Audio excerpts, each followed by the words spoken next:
Dan, if you were brought in by the chairs of the DNC, the DCCC, and the DSCC, and they said, um, Dan, we're lagging. What do we need to do?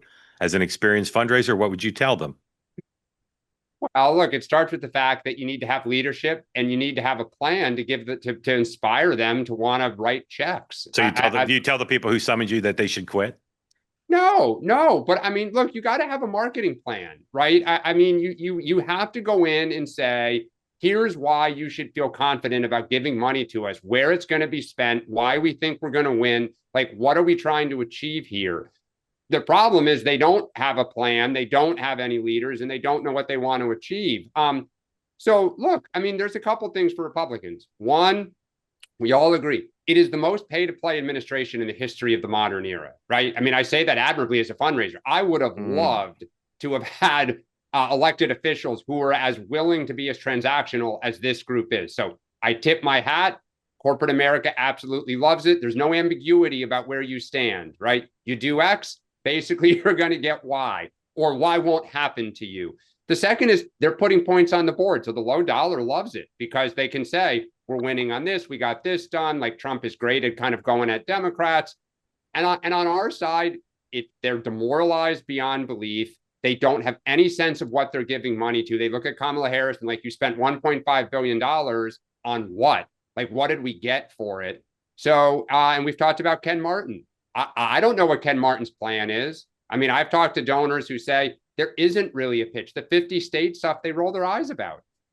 They're like, that's great in theory, but how are we going to win the House back? What are we doing to get, to keep gubernatorial seats? So it's a low bar. I said this earlier in the summer, Mark. If Ken Martin goes, this is why. The party says this is untenable. We're going to get our ass kicked. When's the next report? Is it quarterly this year? No, DNC is monthly. Monthly. So they'll keep reporting. The committees are. I mean, and I'm serious. I think at some point you're going to start hearing calls for Terry McAuliffe to come back. They can blame the summer on the summer, but if the September and October numbers aren't any good. Oh, I actually disagree. I mean, as someone who used to do an event on Nantucket every single late July, and of course in the Hamptons, but what I'm saying is Aspen, they can still. I'm not saying it's. I'm not saying Newport is lovely. I'm not saying it's legit. What I'm saying is if the numbers are bad in the summer, they can trick stupid reporters into saying, well, it's the summer.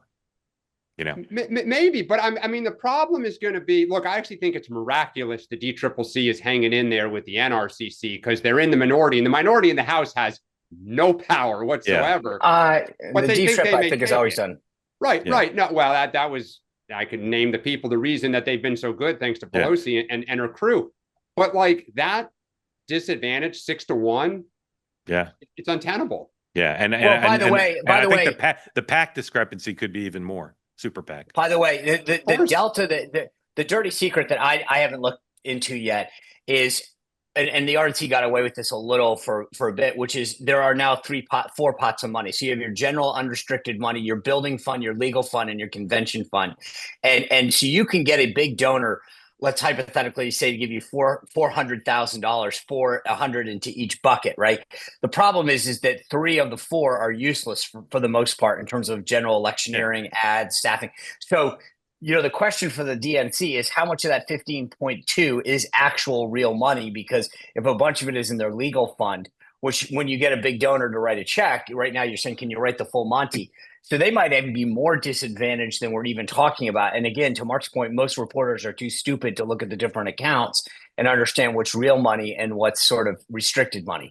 Yes. So this could be way worse than we're even giving it credit for. But this, to your point, look, your burn rate is about $1 million plus, right? So Ken Martin has to, there's a chicken and egg. You want to get more staff to do more things, but you got a burn rate coming into the cycle. It costs a lot to raise low dollars because you got to send the mail out or what, do things that cost money.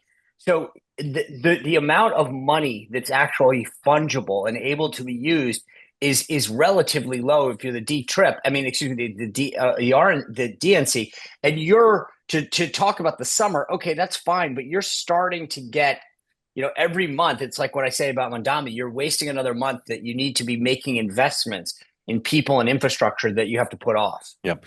Want more great clips like that? I've got an idea. Hit the subscribe button, be part of the two-way community, never miss a clip, and you can always watch our full episodes, join them live, go to twoway.tv.